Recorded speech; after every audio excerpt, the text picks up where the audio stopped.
আল্লাহ তোমারে ধরার মাঝে কত জানা জানা সৃষ্টি আছে। এই দুইজন ভাই কিন্তু আমাদের এখানে এসেছেন রব্বানী লফট ভিজিটে। হঠাৎ আকস্মিক ওদের আক্রমণ আমার লফটে। আক্রমণ বলতে আপনারা আবার বুঝেন না যে এটা কোন আক্রমণ, এটা হলো ভালোবাসার আক্রমণ। আলহামদুলিল্লাহ, ইনশাল্লাহ। যদি ওনারা ফোন করে আসলে হয়তো বা ওনাদেরকে আরও ভালো সময় দিতে পারতাম বা ওনাদের সাথে কথা অনেক সময় বলতে পারতাম, কিন্তু আকস্মিক আসার কারণে হয়তো বা এই জিনিসটা হয় নাই। তাই বললাম আকস্মিক আক্রমণ। এই আক্রমণটা সেই আক্রমণ না, ভালোবাসার আক্রমণ। জামাল ভাইকে জিজ্ঞাসা করব যে আপনি কত কিলোমিটার বাইকে এসেছেন, মানে আপনার এলাকা থেকে আমার এলাকায় হবিগঞ্জে এসেছেন কত কিলোমিটার? আমরা যেহেতু একটু দূর থেকে ঘুরে আসছি, এভারেজে আমাদের প্রায় 450 কিলোর কাছাকাছি আমরা আজকে, বা মানে এই যে পাড়িটা দিয়ে আসছি এত দূর রাস্তা আর কি, 450 কিলো প্লাস। আমি মনে করি যে অন্য কোনো কাজে কি 450 কিলো আপনি অতিক্রম করতেন? না, কখনোই না। যত বড়ই কাজ হইতো বা গাড়িতে আসতাম বা এসি গাড়িতে আসতাম, বিভিন্নভাবে আসতাম, শুধু দূর থেকে মোটরসাইকেল চালায় আসার উদ্দেশ্যটাই হচ্ছে মানে ভাইয়ের কবুতরটা নেব, সেই আমোদ ফুর্তি করতে করতে আসছি। আচ্ছা আচ্ছা, তো আমিও বুঝতে পারছি জিনিসটা যে 450 কিলো বলছেন না? জি। 450 কিলোমিটার দূর মোটর সাইকেল জার্নি করে আসা, এটা আসলে বোকামি ছাড়া আর কিছু না। এটা একমাত্র সম্ভব কবুতর প্রেম মনের ভিতরে থাকার কারণেই একমাত্র সম্ভব, না হয় এগুলো সম্ভব হতো না। এর জন্য আমাদের পায়রা প্রেমীকে আপনারা পাগল বলেন বা পাগল নাই বলেন, যদি পাগল বলেন আপনারা তাহলে মনে করবো আমাদের পাগলামির সার্থক। আর যদি পাগল না বলে মানসিক বিকৃতি কোনো মানুষ বলেন তাতে কষ্ট পাবো। আর যদি পাগল বলেন, পিজন লাভার বা পিজন প্রেমী বা পিজন পাগল, তখন আমরা মনে করবো যে আমাদের প্রেমের সার্থকতা হয়েছে। হ্যাঁ, আর ইচ্ছা দিয়ে আসছি তো। এই ভাইয়ের 450 কিলো পাড়ি দেওয়া মোটর বাইকে, এটা পাগলামিরই একটা পরিচয়। এই হিসাবে আমি ভাইকে আমি বলতে পারি, শুধু ভাই সেখানের খাদেম নন, মাজারের শুধু এই কুমিরগুলাকে যত্ন করেন না, ইনি রীতিমতো একজন কবুতর পাগলা মানুষ। ভাইয়ের জন্য আসলেই রব্বানী লফটের পক্ষ থেকে শুভেচ্ছা এবং অভিনন্দন রইল। জি, আলহামদুলিল্লাহ, ইনশাল্লাহ। আপনাকেও আমাদের শুভেচ্ছা, অভিনন্দন, দোয়া রইল।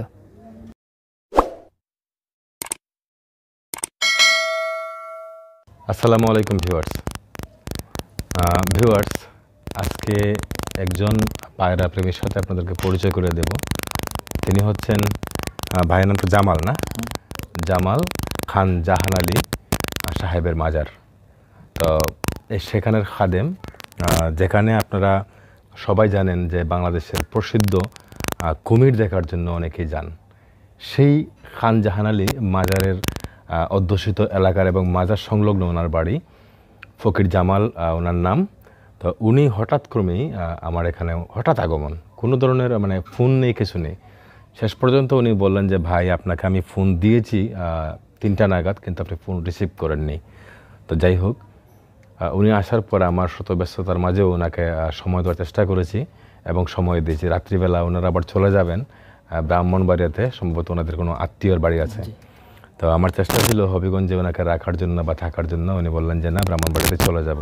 ওনারা দুইজন বাইকে করে এসেছেন। তো এত দূর থেকে আসলে বাইকে করে আসা, এটা আমার কাছে একটু অস্বাভাবিক মানে মনে হয়েছে যে এটা আসলে পায়রা প্রেমের কারণেই সম্ভব।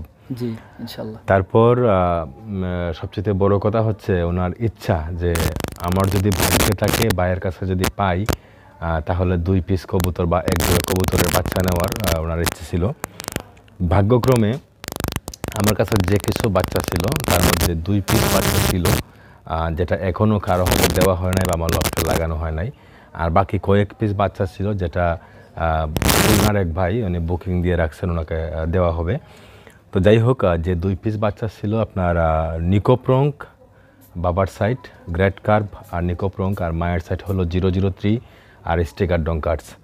তো ওই বাচ্চাটা ছিল মা এবং বাবার কালার এসেছে, আপনারা আমার হাতে দেখতে পারতেছেন। সেই কবুতরটি ব্ল্যাক কালারটা যেটা, এটা মাদির কালার পেয়েছে এবং কবুতরটা মাদি হওয়ার সম্ভাবনা। আর চেকার কালার যেটা ডার্ক চেকার, এটা নর হওয়ার সম্ভাবনা বেশি। এখন জানি না বাকিটা আল্লাহর হাতে কি হবে, জোড়াটা কি নর মাদি হবে নাকি দুইটাই নর হবে নাকি দুইটাই মাদি হবে, এটা একমাত্র আল্লাহর ইচ্ছা। তো ভাই বায়না করেছেন নেওয়ার জন্য, কথাবার্তা ওনার সাথে হলো। তো একটা কথাবার্তার মাধ্যমে একটা দর সাব্যস্তের মধ্য দিয়েই ওনাদের সাথে আমার একটা চুক্তি ফাইনাল হওয়ার পরে কবুতরের লেনদেন। আবার অনেকে বলতে পারেন তাহলে ভাই আপনি বলেন না কেন কবুতরটা কত টাকা দিয়ে বিক্রি করেছেন। তো এক্ষেত্রে আমি বলবো যে না, এটা বলার জিনিস না, এটা ইউটিউবে বলার জিনিস না। কবুতরের দাম কত দিয়ে বিক্রি করলাম এটা ইউটিউবে বলার জিনিস না, সেজন্যই মূলত আমি আপনাদের সামনে বিষয়টিগুলো শেয়ার করিনি। যাই হোক, আমি আবার এমনিতেই ওনাকে দিই নাই, উনি আমার বৈধ মতে ওই দুটা কবুতরের মালিক তিনি হয়েছেন।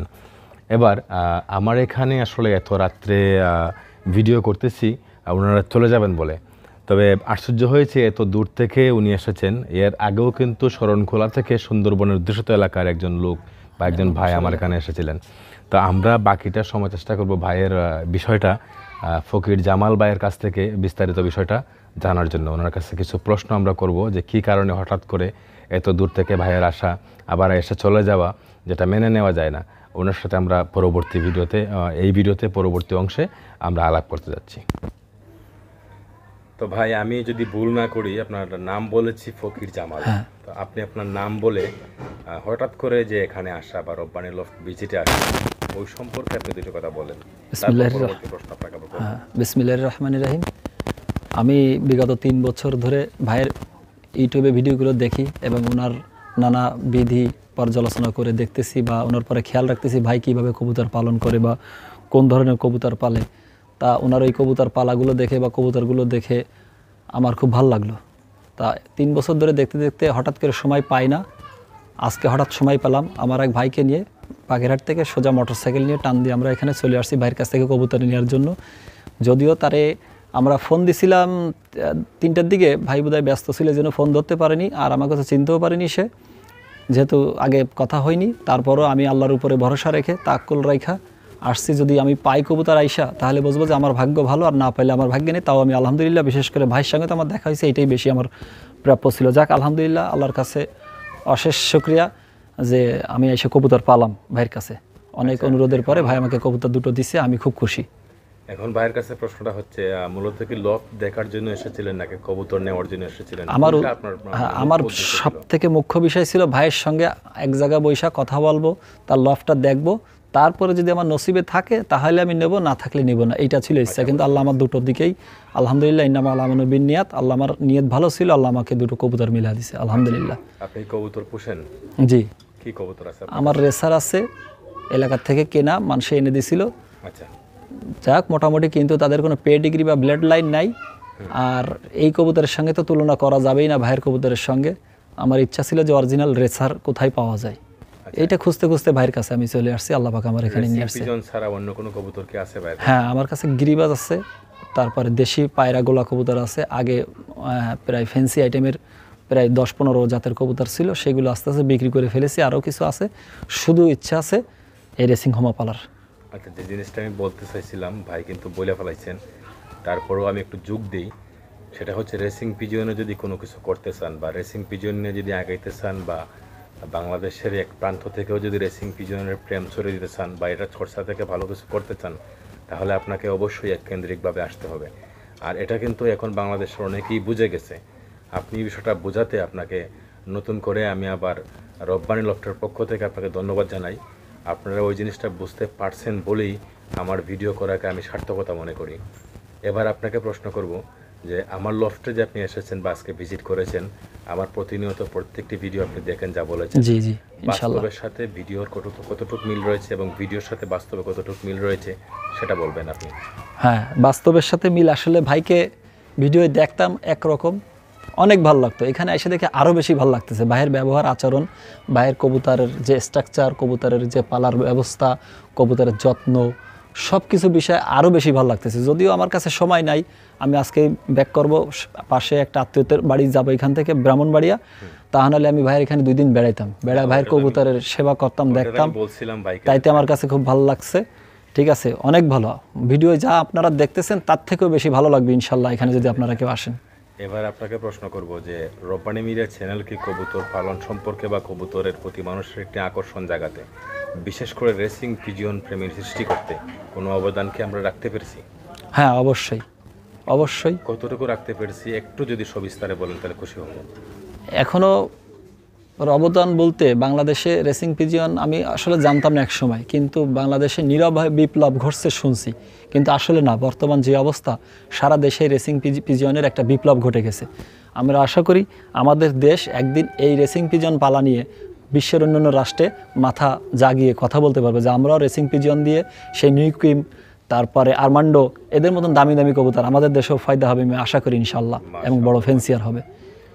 শেষ প্রশ্ন, আপনাদের এলাকাতে কোনো ক্লাব আছে, রেসিং পিজন ক্লাব আছে? আমার জানা মতন বাগেরহাট জেলায় নাই, চিতলমারিতে গিরিবাজের ক্লাব আছে, আর বাগেরহাট আর খুলনাতে আছে, আর পটুয়াখালী বরিশাল, পটুয়াখালী জেলার মির্জাগঞ্জে বা পটুয়াখালী এলাকার বরিশালে কিছু ক্লাব নতুন হয়েছে, আমি ওদের সাথে যদিও পরিচয় নেই, শুনছি আছে। কিন্তু হবিগঞ্জে অনেকগুলোই দুটো ক্লাব আছে, সেই ক্লাব দুটোরই আমার ভাই আপনি তো প্রতিষ্ঠিত জানলাম, শুনলাম বা শুনেছি, আর ঢাকাতে তো আছেই। আশা করি ইনশাল্লাহ একদিন সারা দেশের আনাচে কানাচে রেসিং পিজন ছড়িয়ে পড়বে এর পালার মানে সুদূর ব্যবস্থা। ক্লাব না থাকলে যদি কবুতর পালার পরিবেশ আসে আর কবুতর বাড়াতে পারেন, একদিন অবশ্যই ক্লাব হবে। শুভকামনা রাখি আপনাদের জন্য। আর কবুতর আপনি কিনে নিলেন, এটাই কিন্তু শেষ না, জি, দায়িত্ব কিন্তু আপনি আপনার ঘাড়ে নিয়ে নিলেন। তো আমি আশা করব আমার কবুতর যে দুটি নিয়েছেন সেই দুটি কবুতরের জন্য যত্নে বা অবহেলায় কোনো কিছু না হয়। এই কবুতর থেকে যদি ভালো কিছু করতে পারেন, প্রথমেই কিন্তু সুনামটা বহন করবে আপনার, তার পাশাপাশি কিন্তু সুনামটা বহন করবে আমার। জি ইনশাল্লাহ, আপনার মাধ্যমেই রেসিং পিজিয়নে আজকে প্রথম আমার জানা মতে সব থেকে ভালো কবুতর কিনলাম আমি বা সংগ্রহ করলাম। কিনা ভুল হচ্ছে, ভাই যদি না দিতেন আমি পাইতাম না, যেহেতু আমি তাকে খবর দিয়ে আসিনি। ভাইয়ের কাছে অসংখ্য আপনার জন্য দোয়া, যাতে আপনার লফট ভালো থাকে, আপনি ভালো থাকেন, আপনার পায়রারা ভালো থাকে, পরিবর্গ নিয়ে যেন সুখে শান্তিতে থাকেন, এবং দেশ বিদেশের জন্য আপনার নাম ছড়ায় পরে আপনি যেন কবুতরের খেদমত করতে পারেন, সেই কামনা এবং সেই দোয়া করি আল্লাহ রাব্বুল আলামিনের কাছে। মাশাআল্লাহ। জি, আমিও আশা করব ভবিষ্যতে এই কবুতর থেকে ভালো কিছু আসুক, বা ভালো কিছু আপনি পান, বা বিশেষ করে কবুতর ফ্লাইয়ের মধ্য দিয়ে আপনার জন্য আত্মা জুড়িয়ে যায়। আলহামদুলিল্লাহ ইনশাল্লাহ। খান জাহান আলী সাহেবের মাজারে যারা আসেন তারা যেন একদিন আপনার কবুতর দেখতেও আসেন। আপনার বিভিন্ন রেসিং পিজন, বিভিন্ন লাইন কালেকশন করবেন, আশা করি এর মধ্য দিয়ে আপনি চর্চা করে যাবেন এবং ভবিষ্যতে ক্লাব করবেন এবং ক্লাব ভিত্তিক ট্রস রেস আপনারা একদিন করবেন। সেই শুভকামনায় আজকের মতো এখানেই বিদায় নিলাম। ভিউয়ার্স, আমরা বিদায় নিচ্ছি, আর কথা লম্বা করব না। ভাইয়ের জন্য দোয়া করবেন, দোয়া করি আপনাদের জন্য দোয়া রাখবেন, আমাদের জন্য বিশেষ করে দোয়া রাখবেন, আমাদের প্রত্যেক পায়রা প্রেমীদের কবুতরের জন্য। সব কবুতর যেন সুস্থ থাকে, আমরা যেন এগিয়ে যেতে পারি আগামীর পথে, সেই শুভকামনায় আজকের মতো এখানেই বিদায়। আসসালামু আলাইকুম, আল্লাহ হাফেজ। লফটের রাত্রিবেলার একটা মনোরম পরিবেশে আমরা অনেকটা সময় কাটালাম। আর এই যে এই বাইকটিতে করেই 450 কিলোমিটার যাত্রা ওনারা করেছেন, আবার চলে যাবেন ব্রাহ্মণবাড়িয়াতে। ভাইদের যাত্রা শুভ হোক, শুভ হোক ভাইদের যাত্রা, সেই কামনাই করি।